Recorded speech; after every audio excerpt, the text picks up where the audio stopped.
오늘 사사기 4장 11절에서 24절입니다. 사사기 4장 11절에서 24절까지 우리 함께 읽겠습니다. 시작. 모세의 장인 호밥의 자손 중 겐 사람 헤벨이 자기 족속을 떠나 게데스에 가까운 사하나님 상수리 나무 곁에 이르러 장막을 쳤더라. 아비노함의 아들 발락이 다볼산에 오른 것을 사람들이 시스라에게 알림해 시스라가 모든 병거 곧 철 병거 900대와 자기와 함께 있는 모든 백성을 하롯의 탁고임에서부터 기송강으로 모은지라. 드보라가 바락에게 이르되 일어나라, 이는 여호와께서 시스라를 내 손에 넘겨주신 날이라. 여호와께서 너의 앞에 나가지 아니하시느냐 하는지라.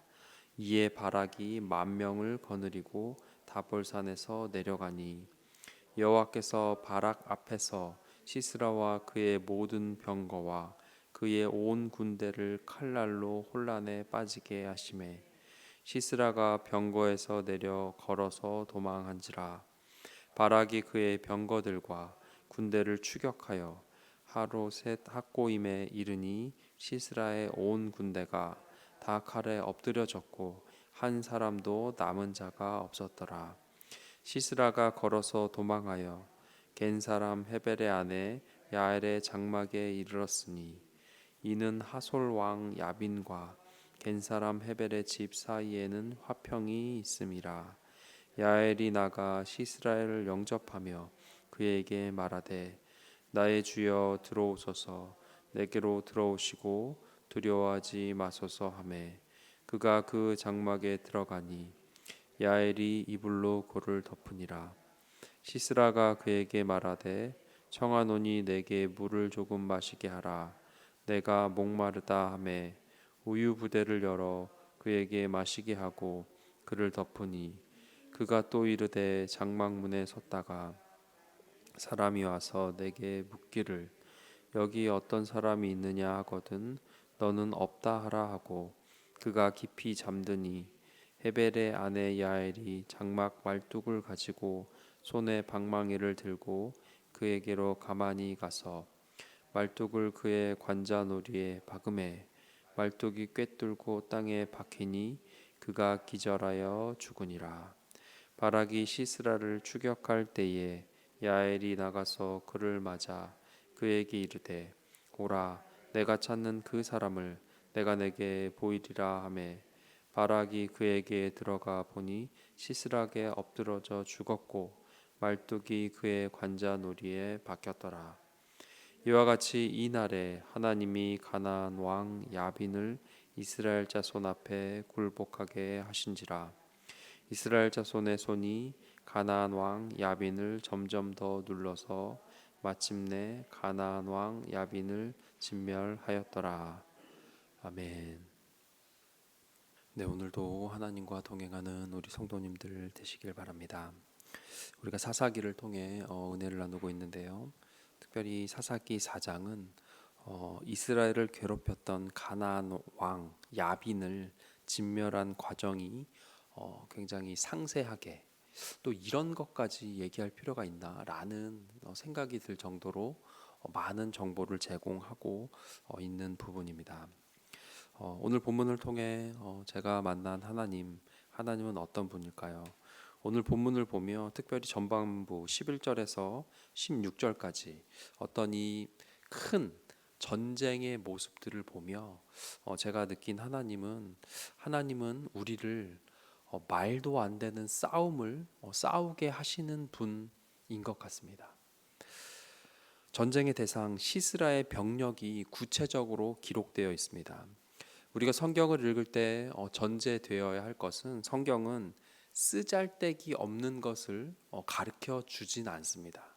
이 모든 정보들이 하나님의 의도와 또 하나님께서 그 사람을 통해 우리에게 주시고자 하는 무언가 메시지가 있는, 그렇기 때문에 왜 이런 것까지? 라고 우리가 생각하는 것도 하나님의 뜻과 하나님께서 하시고자 하는 말씀이 있다고 우리가 보며 성경을 읽으면 유익이 될 겁니다.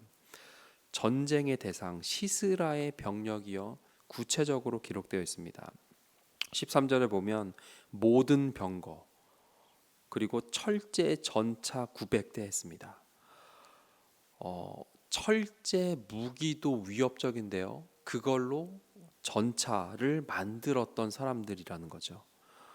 모든 군대를 모은지라. 그 구체적인 군대의 수는 이 상대의 수는 나와 있지 않지만 어쨌든 철로 된 전차가 있고요. 그리고 이스라엘 백성의 주된 무기는 철이 아니고 이 당시 뭐였을까요? 청동이었다는 겁니다. 청동.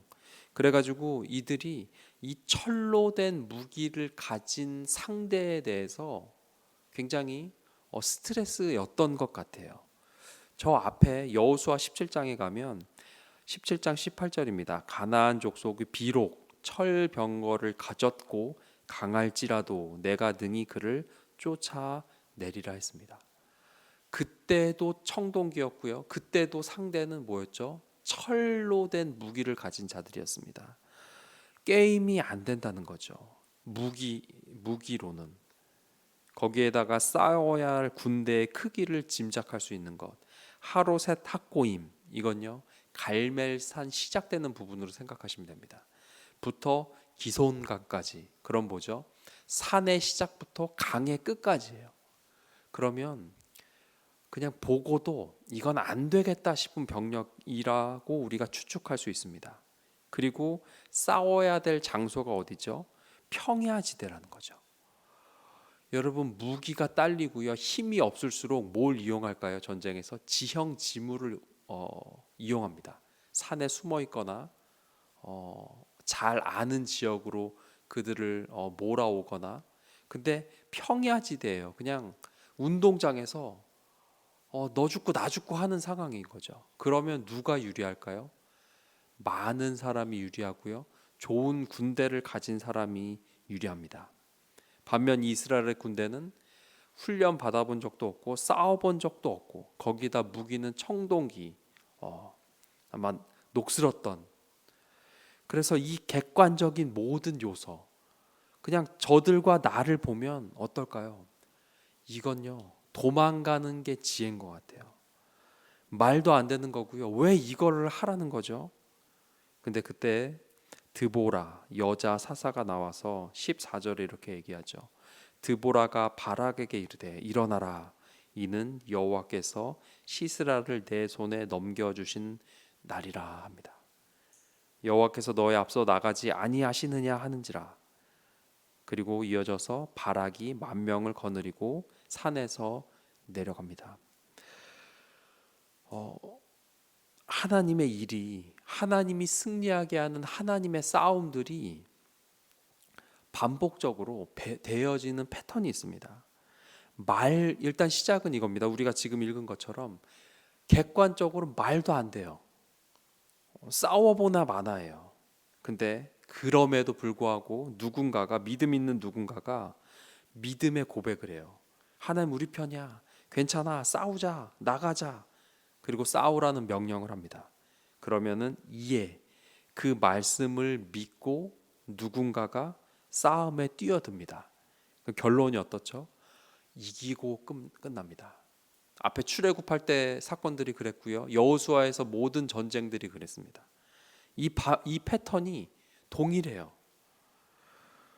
하나님이 일하시는 싸움들, 하나님이 동행하시는 싸움들의 패턴이 있다는 거죠.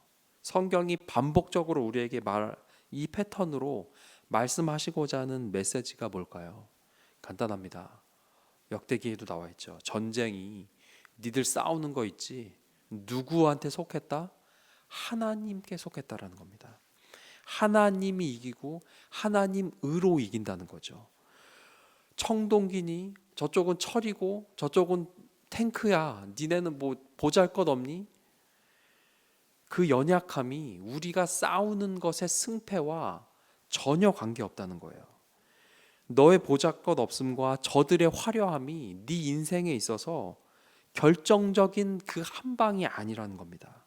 그것 때문에 우리가 주눅들 필요가 전혀 없다고 성경은 반복해서 이러한 말도 안 되는 싸움의 사실들을 깔아놓고 우리에게 위로와 격려를 하고 계신, 이상한 싸움을 싸우게 하시는 하나님이십니다.